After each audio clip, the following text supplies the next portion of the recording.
One of the biggest regrets for most founders as they scale is hiring too many people too quickly. Tell me if this sounds familiar.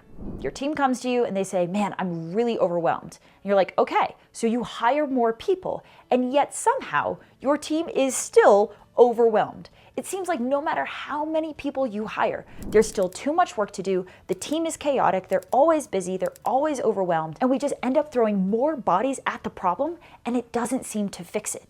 Fast forward, and now we have this huge team that is somehow getting less work done and creating a huge amount of management and HR issues and all of this manager stuff that you now have to deal with that you never wanted and you never signed up for in the first place. Well, if that sounds familiar, this video is going to break down exactly why this is happening, how to fix it, and what to do differently so that you can scale the leanest, meanest, most profitable version of your team. So first off, why is this happening? How is it possible that no matter how many people we hire, it still seems like there is so much work to be done and everyone is still running around feeling really overwhelmed? Here's what's going on. I want you to think for a moment of your last family reunion. Do you ever, when you're on a family reunion, go out to the backyard and play like 2v2 backyard soccer? You know, like it's like you and your cousin versus your mom and your brother, and the goalpost is like a shoe in the grass, right? Backyard 2v2 soccer. When we're playing 2v2 soccer, everyone is every role on the field, right? When the ball's over there, me and my cousin, we run over there, we're both offense. When the ball's over here, we're both defense. When the ball's heading towards the goal, we jump into the goal. We play goalie, right? Everyone is wearing every hat on the field. And when it's 2v2 soccer, that works great. But what would happen if the FIFA World Cup professional soccer teams tried to play their game the same way that we play 2v2 soccer? When the ball's over there, what if all 11 people ran after that ball? And when the ball's over here, what if everybody charged over here? And when the ball approaches the goal, what if every player piled into the goal, trying to block the goal, trying to play goalie? It would be a mess, right? People would step on each other's toes, balls would get dropped, it'd be super chaotic, it'd be super overwhelming, and even though we have so many people chasing every ball, less would get done because it's just so disorganized. We're not managing and organizing ourselves as a professional team. So this is essentially what's happening inside of your business. When you were just starting your company, you were playing 2v2 soccer. It was you and like a VA having to fill every single role on the field. And when it was small, it made total sense for every person to wear every hat and chase every ball. But if we scale that thinking, and if we scale that way of building our teams, what we wind up with is a much bigger business, a bigger soccer field, a bigger team, but we're still running it the way that we ran 2v2 soccer. So now we have this huge professional-sized soccer field with all these, and this is where the metaphor breaks down. There's so many balls flying around all the time. And our approach is everyone chase every ball. So instead of having a center forward and a midfielder and a goalie, everyone is chasing every single ball, and nobody's quite sure whose ball belongs to who and what play are we running. And how do I know that you're going to be over there if I try and pass it to you? And that's what creates the disorganization. That's what creates the chaos. And it's ultimately what creates the inefficiency, because it's really overwhelming for everyone to try to chase every ball. And what happens if we just add players onto that field? If we just throw bodies at the problem? More bodies is not going to fix it. More bodies is actually going to make it worse. There's only going to be more chaos, more people trying to wear more hats, trying to chase more balls. And so to solve this problem, we try to hire more people, and instead we make the problem worse. So if we want to actually solve this problem, we need to install something that we call role clarity. Namely, we have to take this big bundle of people that we have, and we have to start to separate it out into clear, concise, well-defined roles. We need a goalie. We need a midfielder. We need a center forward. And we need a clear definition that we can provide to our team in black and white, in writing, about what each of these roles entails, and specifically how we define success in every single one of these roles, so that our team knows what balls belong to them, what balls do not belong to them, how they are meant to show up in every single play, and how we are going to measure their performance and the outcomes that they need to take ownership for. So the way that we do this is with a tool called the Job Scorecard. And this is such a powerful tool. It's so powerful, in fact, that we make this freely available to everyone. So if you click down into the description, you're going to see something called the Leadership Scorecard. And this tool includes my top 5 job scorecard templates for the most important roles in your business, and how to build and roll out these job scorecards in such a way that will allow you to measure and hold your team accountable to the highest levels of performance in every single role. So you can grab that tool. It's entirely free. Take it, implement it. That is going to do a huge amount to reduce the day-to-day chaos and the day-to-day disorganization.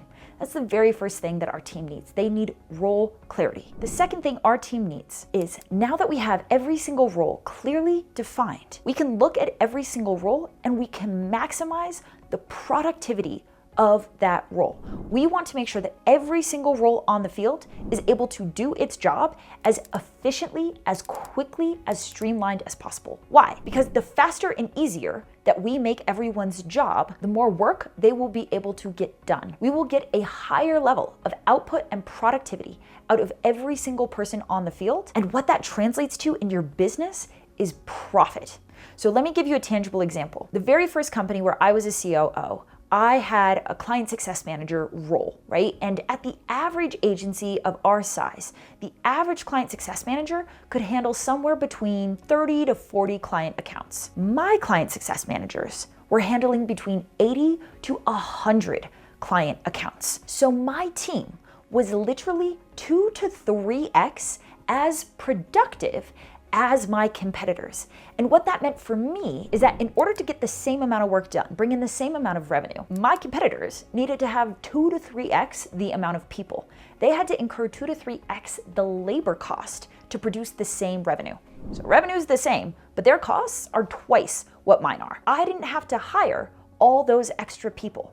And what that actually came out to in dollars and cents for my agency was about $350,000 every single year.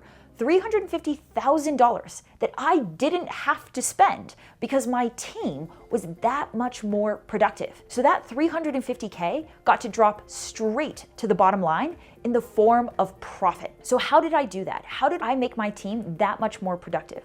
I did it by systemizing and automating the hell out of their role. I built systems, I built automations, I minimized meetings, I minimized the number of clicks that they needed to go through to get the relevant information so they could hop on the call with the client ready to go. I optimized everything about their role using operations and making that role as productive as possible. And I did that with every single role in my business. So instead of hiring more, if you just get more out of the people you've already hired, you're gonna produce the same, if not more revenue with fewer people. And that's gonna make your company wildly more profitable. The solution is systems, processes, and in today's day and age, AI and automations to make every single role as productive as possible. So that's the second ops fix. The third is time optimization. Every single role inside of your business has tasks and work associated with that role that drive the most amount of value to your company, right? So your salesperson makes you the most amount of money, the most amount of value when they hop on a call and they close a new client. Your client success manager makes you the most amount of money and value when they hop on a call with a client and upsell them or retain that relationship. So these are the high value tasks that you actually hire people for and that actually make you money. The challenge is that your team right now is spending somewhere between, if you're anything like our clients, 40 to 80% of their time not doing that. They're not doing the thing that you hired them for that makes you money. Instead, they're wasting time on really ineffective meetings and countless meetings every single week. They are blowing up your Slack channel and each other's Slack channel, trying to track down information or trying to figure out what's going on. They're clicking through 50 different tasks, trying to find the information that they need to get back on the call with the client. They're inputting data. All of this stuff is not actually what you pay them for. All of this stuff doesn't actually drive measurable value into the business. And yet you're paying for their time, 40 to 80% of their time, to be spent on all this stuff that doesn't actually make you money. So if we want to get more value out of fewer people, we need to look at how they are spending their time. What are the highest value tasks that each role on our field actually does? How does each role connect to the money pipeline? And then how can we optimize that role so that they spend the most amount of time doing the thing that makes us money and they do the least amount of everything else? How do we automate communication so that meetings come off of the calendar? How do we build data dashboards and SOP libraries so that our team can find the information they need as quickly as possible? How do we reduce Slack chatter? When we make these optimizations inside of our business, we are quite literally stacking dollars and cents into our bank account.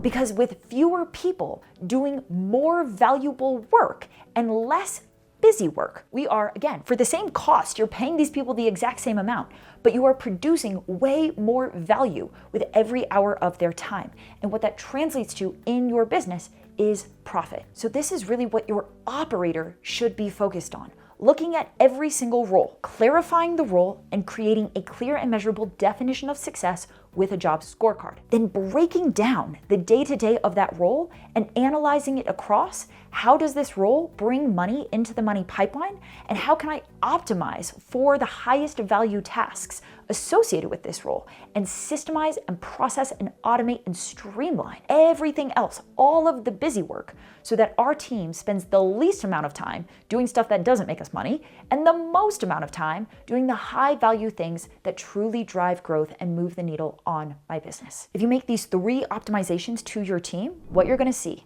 is the day-to-day chaos and disorganization disappears. Your team coming to you all the time and saying how overwhelmed they are disappears. All of a sudden, your team is going to get more work done in fewer hours, meaning you're going to be able to either downsize your team or drive so much more growth into your business without having to hire more people.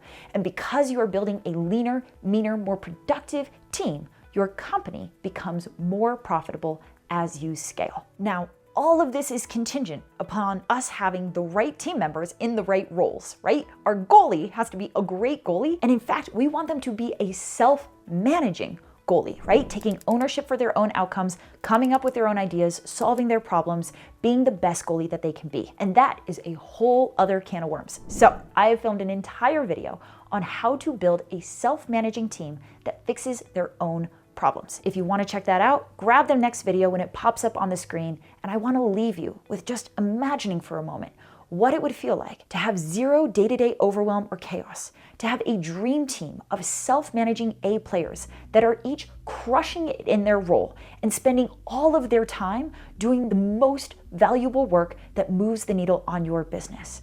What would that feel like? How much faster would your company grow? That's what we're here to build for you. So go check out that next video. Let's work on this together and let's build you the most profitable, scalable version of your business. If this is helpful, if you want more information like this, punch that subscribe button and I will see you in the next video.